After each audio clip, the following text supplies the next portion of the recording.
about interviewing? All right, so we got 2 truths and a lie again. All right, number 1, the interviewee, in other words, the person who is interviewing, with the best qualifications is most likely to get the offer. Number 2, the interviewee with the best social skills is most likely to get the offer. And number 3, the interviewee with the best questions and answers is most likely to get the offer. Okay, all of these are helpful, but which one is the least true? 1, 2, or 3? I'm going to read it again. The interviewee with the best qualifications is most likely to get the offer. The interviewee with the best social skills is most likely to get the offer. The interviewee with the best questions and answers is most likely to get the offer. What do you think? Number 1. Okay. Anybody else?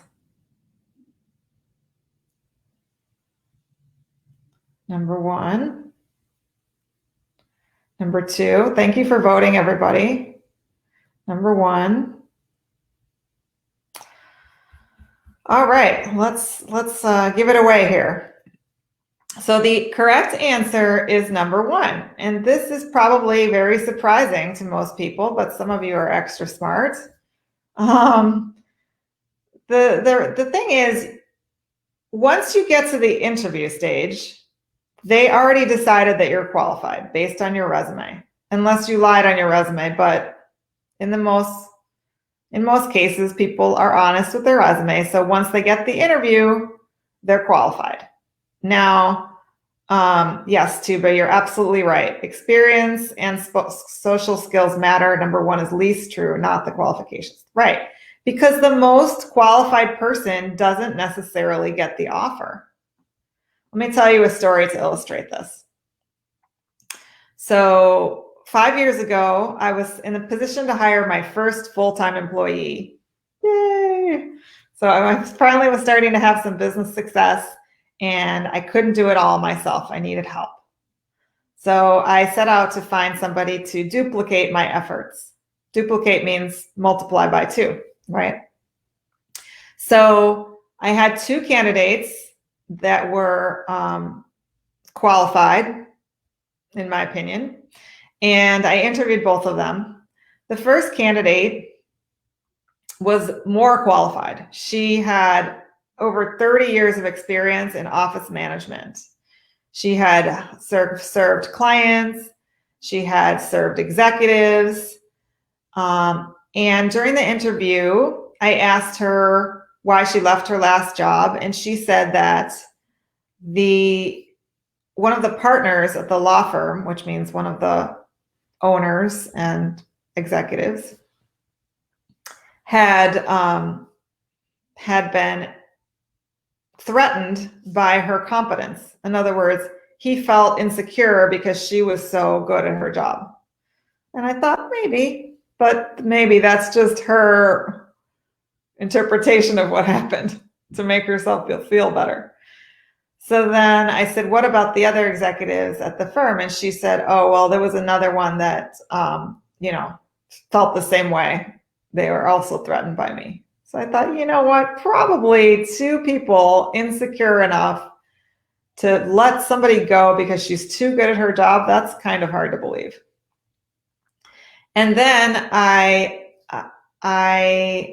asked her why I should hire her, and she said, I will reorganize your business and make it run as best as possible. And I want to be honest with you, that made me feel really uncomfortable. I mean, I don't even know this woman, and she was fired from her last job, and now she's saying she's going to reorganize my business before she knows anything about it. I mean, how does she know better than I do how my business should be organized? So that's what we call a red flag. Here, I'll give you a little visual. Red flag. No, you're making me nervous. You don't want to make your interviewer nervous that you are going to be difficult or, undiplomatic or something like that, or just not fun to work with, right? Everybody wants somebody they're going to be comfortable working with and that they will enjoy working with. And that's why social skills matter at the interview. Now, questions and answers. The other candidate had much less experience. She was a recent college graduate. She had only worked as a lifeguard, and I think she did some office work at her college. She had done client service, because lifeguard is client service in a sense, but not that much, only if somebody starts to drown. And in the college, she had done some client service. And she really listened during the interview, and she said, "Why are you hiring?" She asked me a great question. She was one of my clients, so I trained her how to interview. She asked me, "Why are you hiring at this time?" And I said, "Because I'm so busy and I need to duplicate myself. So I'm looking for someone to be my mini me, miniature, tiny version of me." So she said, "Okay, I would love to be your mini me." She sent me a thank you note, and she said, "I would be so honored to be your mini me and to serve your clients and help your business be as successful as possible." So no red flag. She made me feel heard. She made me feel like I could trust her. And she got the job, and she was a great employee.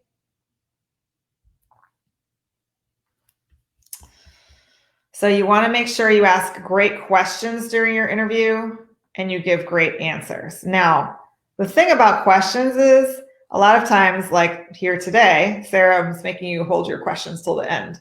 But I believe that questions should be asked early for best results. And why? Because let's say you wait till the end of the interview, and then they asked you during the interview, what are your strengths and weaknesses? Why should we hire you? Why do you want the job, etc. And you answered all those questions. Tell me about yourself, maybe, is another one where you told them about your background or your career. Okay, now you get to the end of the interview. They say, "Do you have any questions for me about the job or company?" You say, "Yes, I would like to know, why are you hiring for this position?" Maybe the answer you get is like the answer that I gave, which is that, we are growing quickly and we need more help. We need somebody to duplicate my efforts. Or maybe it's, we need somebody who's really more skilled in sales than I am. I want to focus on doing the writing and editing and coaching. I need somebody who can focus on sales. Whatever it is that you hear, that's information that you needed to have before you answered all those other questions, right? So when they asked you, what are your strengths and weaknesses, if they told you, we need somebody who's strong in sales, and now you didn't find out until the end of the interview, that's putting you at a disadvantage. But if you asked early on and they say, we need somebody who has the sales skills, and you didn't know that before, then when they ask you, what are your strengths and weaknesses? Number one, I have strong sales skills. Why should we hire you? Because at my last job, I created a new sales process that increased sales by 18% or something like that. Now there's another point, the 18%. You want to give people numbers. People find numbers convincing in a way that words are not convincing. So if I tell you that, our average client gets a new job in 8 weeks, that's a lot more convincing than if I tell you our average client gets a new job fast. Because you might not know what do I mean by fast? And maybe you think I'm just marketing you. Like, it doesn't sound scientific, but if I tell you 8 weeks, it sounds like I'm basing that on some actual data that I collected.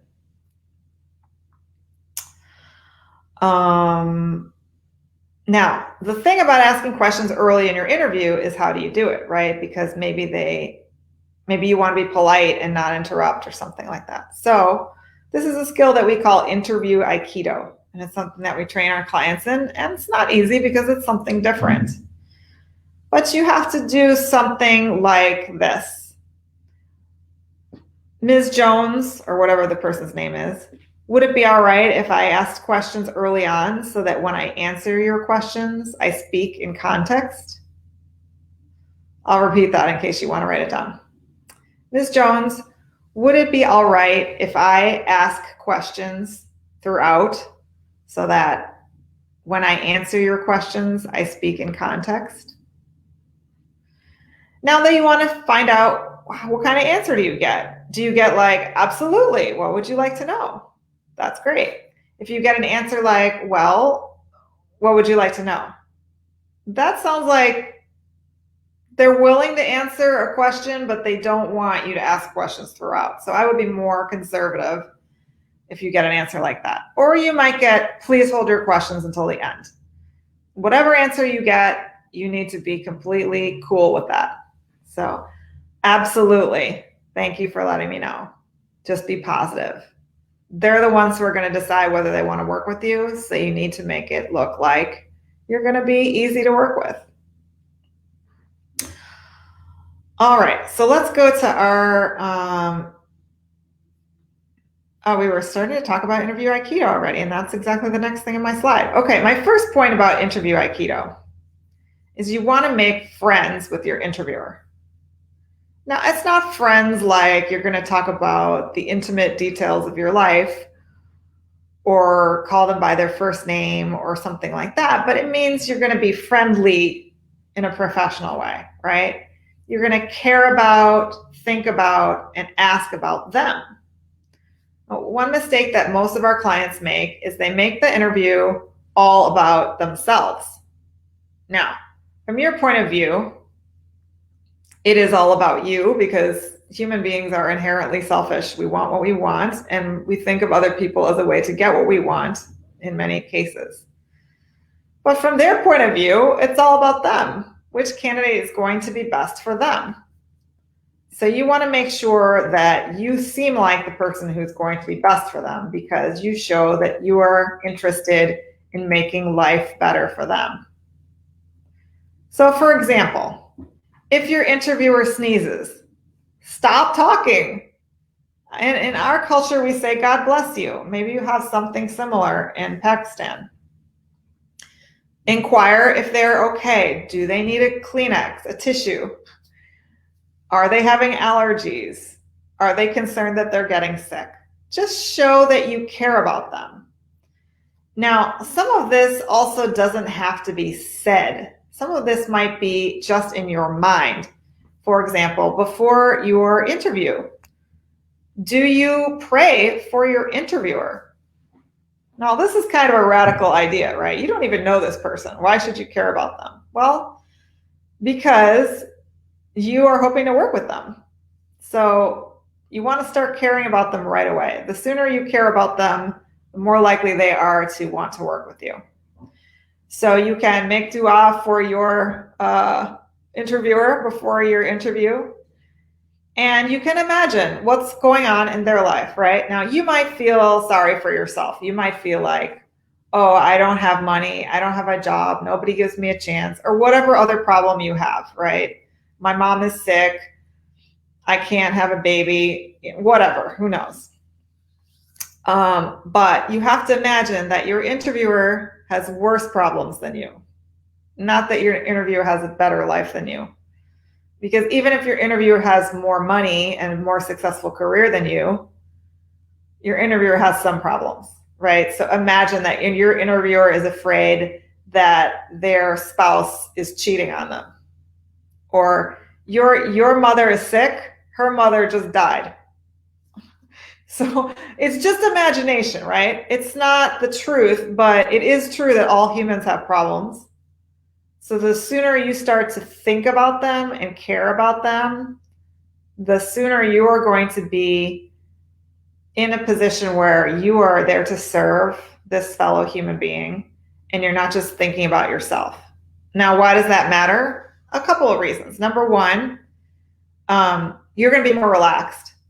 If this lady you're talking to has more problems than you're going to be focused on making her life better. And then you're not going to be focused on, oh my gosh, why did I say that? Oh my gosh, I don't know what to say. Oh my gosh, I don't have this thing that they're looking for. You're going to be focused on what's best for the interviewer. So that will make you more relaxed. Number two, it will make you more likable because you're showing that you care about them, and the person that they like the best is probably the one they're most likely to make the offer to. They might tell themselves later it's because that candidate that they liked had better skills in this or that, but the truth might be that they just like them better. And number 3, you're going to sell yourself better when you are not trying so hard to sell yourself.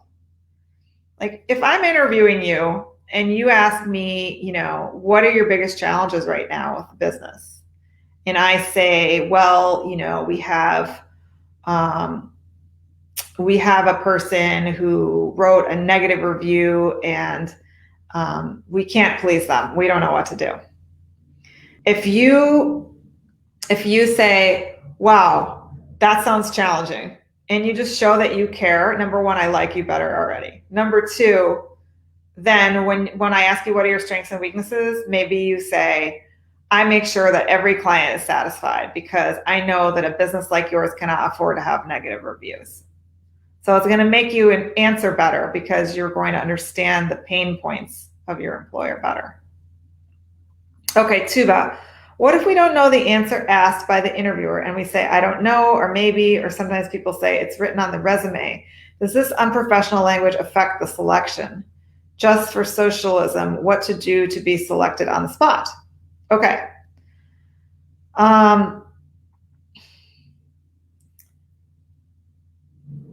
If you ask somebody a question and they say, I don't know, or maybe, it's somebody that you wanted to potentially help you with something, it wouldn't give you confidence, right? So we don't want to answer, I don't know, or maybe. We want to give them something more, something they can work with.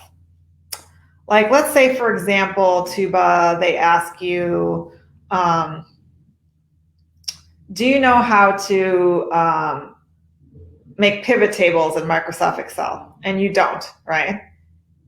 Instead of saying, I don't know how to do that, you can say, that is not something that I have learned yet, but I love learning software and I look forward to mastering that new skill. Then you want to follow up with, if what I otherwise bring you makes it worth hiring me, how would you recommend I get up to speed or I get educated on pivot tables in Microsoft Excel? Now, why? Number 1, you want to show them that even though you might not know something now, you can easily learn it. And number 2, with the second part, when you ask her, if what I otherwise bring you would make it worth hiring me, how can you see us overcoming that? Why do you ask for that? Because she has to solve the problem to be convinced that the problem is solved.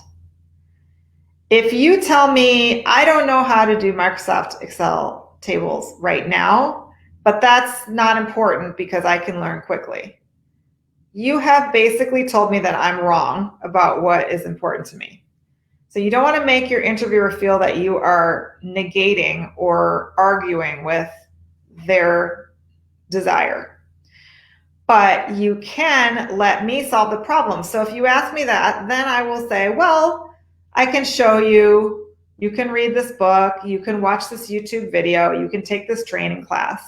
So I solve the problem. When I solve the problem, I decide it's not that big of a deal. But if you tell me it's not that big of a deal, I just won't like you. All right, now to your second part. When people say it's written on their resume, does this unprofessional language affect the selection? What do you think? Definitely. Don't tell somebody it's written on my resume. That's just rude, right? If somebody asks you a question, give them an answer. You never want the interviewer to feel like you're suggesting they didn't prepare properly. I also don't like when interviewees use phrases like, as I said before, because somebody might take this to mean you should have listened to me better. And that might not be how you mean it, but the person might just be feeling guilty because they might be having their mind wander. And if you say that, it might make them feel guilty. All right, what to do to be selected on the spot? Well, that's what I'm talking about, right? So number 1, you want to show that you care about the interviewer. Number 2, you want to find out what they're concerned about. And then number 3, you want to address it. You can solve that problem. Or You don't have that skill yet, but you can easily acquire it with their guidance. What else? You want to ask your great questions early, and we talked about that already. One question to ask could be, what are you most concerned about finding in a candidate? Right? And then you find out what is on the mind of the interviewer. If you ask me, what are you most concerned about finding in a candidate? And I say, well, we need somebody who is very good at following policies and procedures. I cannot babysit. I cannot watch and make sure you do your job correctly all the time. So I need to know that if I train you once and maybe I remind you once, that's it. You're going to get it and you're going to do it. So if I answer like that, then later on, I ask you, what are your strengths and weaknesses? You're going to say, I'm very good at implementing written policies and procedures. I need to be trained once, and it's possible I might need to be reminded once, but after that, I will take it on and I'll make sure it's done right every time. And then the third principle is what I already mentioned also, is you want to get them to handle their objections. So if they have a concern about you, you get them to figure out how to solve it. So at the end of the interview, you might ask them, after hearing a little bit more about me, is there anything that you wish I had or that you haven't heard me convince you I have yet, or something like that? Is there anything you want in a candidate that you haven't seen that I have? And let's say they say, well, ideally you would, I don't know, ideally you would be fluent in French. Okay, well, you're not fluent in French and you can't become fluent in French quickly. So that's when you have to get them to solve the problem by asking, if what I otherwise have makes me the right person for the job, how can you see us overcoming that? And then she can say, we'll pair you with, Jean-Francois, who will speak French, or whatever. She will solve the problem. So we are now at the noon, and I'm happy to stay a little bit longer, but let's see what we got here. What about the references? We usually write that they will be provided upon request. Should we provide the references instead of writing that it will be provided? What's the best way now in 2020? Okay. In 2020, you do not have to mention that you have references nor provide them. So the employer will ask for them at the appropriate time. That said, it is a good idea to have them ready in advance, because once they ask for them, you want to be sure that you have up-to-date references. A lot of people will provide references that have changed their phone number, changed their email address. This makes you look bad. So make sure that you've been in touch with your references within the past, I would say 2 months, that you verified their contact information, and that they're ready and willing to talk well of you. Because if they don't answer the phone and they don't return the phone call, your employer is going to be annoyed and it's going to reflect badly on you. Now, when I have called references that were prepped by the candidate and they call me back right away and they say, oh yes, Lisa told me that you would be calling. That's impressive. That shows somebody who's on top of her life.